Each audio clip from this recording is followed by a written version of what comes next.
और रूस की सीक्रेट सर्विस का नया सनसनीखेज दावा है, यूक्रेन ने मोसाद को पुतिन को मारने की सुपारी दी है। इजराइल के खुफिया एजेंसी मोसाद, रूस की तरफ से दावा किया गया है कि यूक्रेन ने मोसाद को कांटेक्ट किया है कि वो प्रेसिडेंट पुतिन को समाप्त करे। और इस बीच एक और बड़ी खबर, यूक्रेन के निकोलेव में भीषण युद्ध हो रहा है। यूक्रेन के निकोलेव में जबरदस्त गन फाइट देखने को मिल रही है। रूसी फौज और यूक्रेनियन आर्मी में आर पार की जंग जारी है। सबसे पहले सबसे अहम खबर, यूक्रेन में रूस का एक और फाइटर जेट क्रैश। यूक्रेन की सेना ने रशियन फाइटर को मार गिराया। रशियन फाइटर जेट के पायलट की सेफ लैंडिंग के बारे में बताया जा रहा है। हालांकि अगर वो यूक्रेन की टेरिटरी में एग्जिट किया है उसने, तो नीचे नागरिक उसकी ताक में होंगे और अगर वो नागरिकों के हत्थे चढ़ गया तो जाहिर है उसके लिए मुश्किल होगी। बम और मिसाइल से हो रहा है खार्किव में अटैक। छात्र ये कह रहे हैं बम बारूद से बचने के लिए बंकर में रुके थे। छात्र ये भी कह रहे हैं करीब 700 छात्रों के फंसे होने की आशंका। और अभी भी एक और बड़ी खबर आ रही है, नेटो की रूस को बड़ी धमकी। रूस को यूक्रेन पर हमले की भारी कीमत चुकानी पड़ेगी। यूक्रेन में लगातार भारी हथियार ले जा रहा है रूस। दुनिया के लिए यह बहुत खतरनाक वक्त है, तो नेटो की तरफ से रूस को धमकी दी गई है। यूक्रेन में लगातार भारी हथियार ले जा रहा है रूस, ये नेटो की तरफ से कहा गया है। और इसके साथ एक और बड़ी खबर यह है कि रूस यूक्रेन वॉर के नेटो का बड़ा फैसला हुआ है। पूर्वी यूरोप में और सैनिक भेजेगा नेटो। पोलैंड रोमानिया में मिसाइल और हथियारों की तैनाती करेगा नेटो। नेटो ने कहा अपनी फौज वापस बुलाए रूस, बातचीत से सुलझाए विवाद।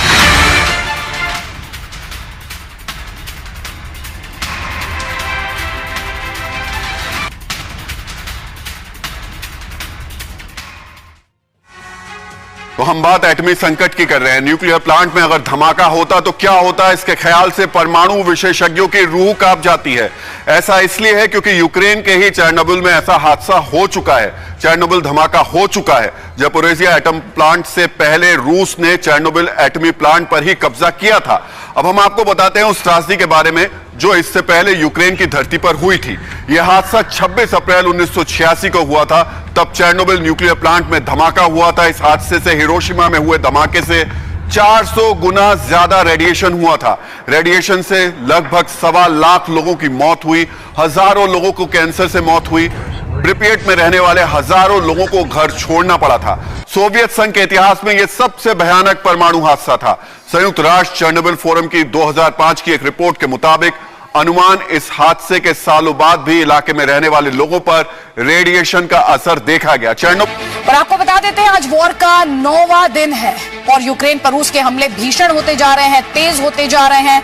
और एक न्यूक्लियर पावर प्लांट जिसे लेकर यूक्रेन लगातार कंसर्न जाहिर करता रहा, जिसे यूरोप का भी सबसे बड़ा न्यूक्लियर पावर प्लांट कहा जाता है, उस पर अब रूस का कब्जा है। रूस की बम वर्षा से शहर के शहर खाक होते जा रहे हैं। वॉर जोन में अब भी कई भारतीयों के फंसे होने की खबरें आ रही हैं। हालात मुश्किल जरूर है, लेकिन इस मुश्किल घड़ी में भी दोस्ती जिंदाबाद है। ये भारत और रूस की दशकों पुरानी दोस्ती ही है कि चारों ओर से घिरे हुए पुतिन को भारत का ख्याल है, भारतीयों की फिक्र है। और पुतिन भारतीयों के लिए क्या करने जा रहे हैं, इस रिपोर्ट में देखिए।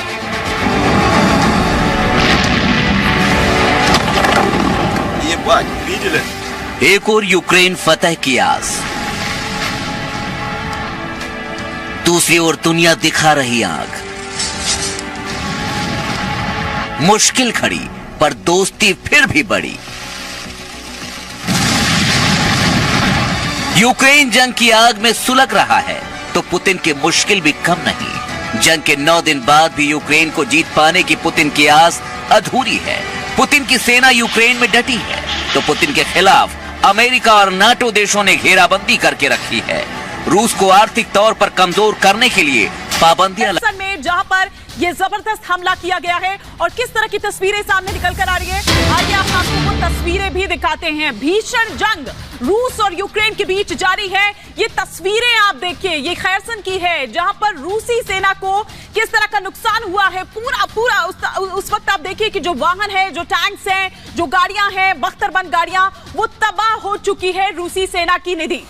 बिल्कुल इमानी ठीक कह रही हैं और खैरसन से तस्वीरें आपको दिखा रहे हैं। खैरसन वो इलाका जो कि रूस लगातार कह रहा है कि हमने इस पर कब्जा जमा लिया है, लेकिन ये तस्वीरें वाकई डरा देने वाली हैं। हर ओर तबाही है, हर ओर आगजनी है, क्योंकि बमबारी ज्यादा हुई है। यहाँ पर रूसी सेना की बख्तरबंद गाड़ियों को तबाह किया गया है। इससे ये समझ में आता है कि जो यूक्रेन की सेना है वो जबरदस्त पलटवार कर रही है और यूक्रेन ने यहाँ पर रूसी सेना को जबरदस्त नुकसान पहुंचाया और इसी वजह से हम बता रहे हैं। देखिए ये सब कुछ सामानों का तितर बितर होना, तबाह होना, एक पूरा इलाका आप अगर देख रहे हैं तो ये पूरा इलाका खत्म हो चुका है। रूसी टैंक्स जल रहे हैं। ये तस्वीरें बता रही हैं कि रूसी सेना पर जो लगातार हमलावर थी यूक्रेन की सेना पर, उस पर पलटवार हुआ है। बिल्कुल निधि, देखिए आज यूक्रेन की जो सेना है वो लग रहा है आसानी से हार मानने वाली नहीं है। यानी कि रूस पूरी तरीके से यूक्रेन को हराना चाहता है, लेकिन यूक्रेन है कि रूस को जीतने नहीं दे रहा है और ये इन तस्वीरों से सामने आ रहा है। ये देखिए किस तरीके से रूसी सेना की बख्तरबंद गाड़ियां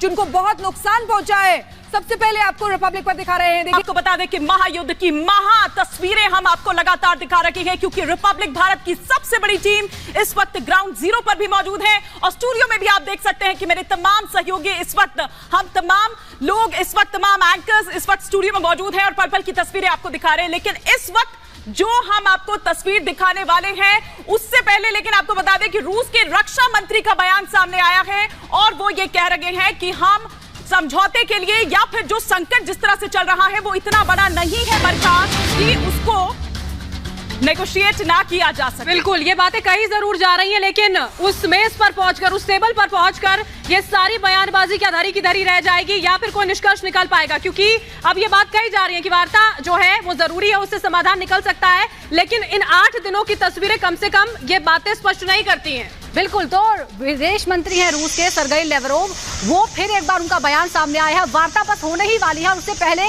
वो वार्ता में जो बयान देते हैं कि वार्ता तो जारी रहेगी लेकिन युद्ध भी जारी रहेगा। यानी उन्होंने संदेश दे दिया है कि भाई हम बात तो करेंगे क्योंकि पूरी दुनिया चाहती है कि बातचीत हो, लेकिन युद्ध जारी रहेगा। सीज फायर को जो यूक्रेन की जो मांग थी कि पहले आप सीज फायर कीजिए उसके बाद बात आगे बढ़ेगी, वो नहीं होगा।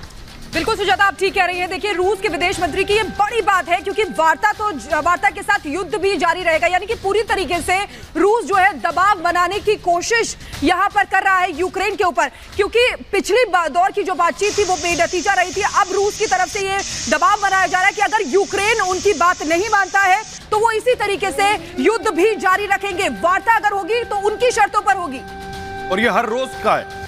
हर रोज कल भी परमाणु युद्ध की धमकी दी गई और आज ये कहा जा रहा है कि बातचीत के साथ साथ युद्ध भी जारी रहेगा। इस वक्त की सबसे बड़ी खबर आपको हम बता रहे हैं कि कैसे रशिया दबाव बनाने की कोशिश कर रहा है। कल भी विदेश मंत्री कल रात कीव के रेडार और डिफेंस सिस्टम पर रूस का सबसे बड़ा हमला। सीधे प्ले ऑन करें। रूस ने 500 किलो का 60 साल पुराना बम गिराया। रूस ने अपने सबसे एडवांस्ड SU-34 4th जनरेशन बम का इस्तेमाल किया। सीधे बगल में विजुअल दिखाएं, प्ले ऑन करें। ये तस्वीरें आपके सामने हैं। वेस्टर्न मीडिया की रिपोर्ट्स में यह दावा किया गया है। इस वक्त ये सबसे बड़ी खबर। कल रात कीव के ऊपर, उनके मिसाइल सिस्टम के ऊपर, उनके डिफेंस सिस्टम के ऊपर, उनके रेडार सिस्टम के ऊपर 500 किलो का बम, वो भी 60 साल पुराना, ये गिराया गया है। ये इस वक्त की बड़ी खबर हम आपको बता रहे हैं। वेस्टर्न मीडिया से रिपोर्ट किया गया है। इस वक्त एक और जानकारी आपको देना चाहेंगे। कल रात कीव पर जबरदस्त तरीके से सरफेस टू सरफेस मिसाइल से हमला किया गया। कल रात कीव के आसमान में बहुत तेजी से बम्बार्डमेंट हुआ और ये रिपोर्ट जो हमारे सामने आ रही है, इसको लेकर हम सीधे अपने खास मेहमानों के पास जाने वाले हैं। लेकिन उससे पहले एक बार फिर से फुल फ्रेम पर मैं ब्रेकिंग दिखाना चाहूंगा। रशिया का जो डेस्परेशन है वो साफ दिखाई दे रहा है। यह इस वक्त की सबसे बड़ी खबर। कीव और खार्किव पर बम्बार्डमेंट तेज कर दिया गया है। यहां तक की जो जानकारी हमारे पास मिल रही है वो ये है कि कल रात जिस बम का इस्तेमाल किया गया है वो बताता है कि रशिया किस तरीके से परेशान है। लेकिन यह भी बताया जा रहा है कि यूक्रेन की जो फोर्सेस हैं, यूक्रेन की जो मैं चाहूंगा बगल में प्लीज इसके विजुअल्स दिखाएं। यूक्रेन की जो एयरफोर्स है और उनके जो रेडार सिस्टम है वो तगड़ी चुनौती दे रहे हैं। ये इस वक्त की बड़ी खबर। मैं सीधे चलूंगा और उसके बाद सीधे अपनी वहां पर चलूंगा। मेरे साथ मेरे खास मेहमान जुड़ चुके हैं, जरा दिखाइए हमारे खास मेहमान। मेरे साथ जल शंकर प्रसाद जुड़ चुके हैं। सबसे पहले जल शंकर प्रसाद सर, आपसे ये जानना चाहूंगा सर, ये जिस तरीके से इस्तेमाल किया जा रहा है, जिस तरीके से ये वेपन्स का इस्तेमाल किया जा रहा है, क्या ये साफ साफ नहीं दिखाता है कि रशिया जो है वो बहुत डेस्परेट है? 500 किलो बम का और एक इस्तेमाल। बड़ी खबर आ रही है, रूस यूक्रेन युद्ध के बीच अमेरिका का बड़ा फैसला। अमेरिका ने बेलारूस में अपना दूतावास बंद कर दिया है। बेलारूस वो देश जो कि रूस का सहयोगी है और उसने हाल ही में अपना परमाणु स्टेटस का संविधान संशोधन के जरिए बदलाव किया है और फिलहाल जहां पर बातचीत भी चल रही है, तो बेलारूस जिसकी दो तरफा भूमिका नजर आ रही है, एक तरफ रूस का आक्रामक सहयोगी है और दूसरी तरफ रूस और यूक्रेन के बीच बातचीत की वो मेजबानी भी कर रहा है। लेकिन अमेरिका का बड़ा फैसला, उसने बेलारूस में अपना दूतावास बंद कर दिया है। एक बड़ी अपडेट आपको बता दें, बेलारूस जो कि यूक्रेन और रूस दोनों से सटा हुआ देश है, रूस का बेहद करीबी सहयोगी है। लुकाशेंको लगातार रूस के पक्ष में बयानबाजी करते रहे हैं और यहां तक उन्होंने कहा था कि जरूरत पड़ी तो परमाणु हथियारों का भी इस्तेमाल करने से नहीं चूकेंगे। और साथ ही साथ अभी एक हाल में ही अहम फैसला लिया है बेलारूस ने और गैर परमाणु देश से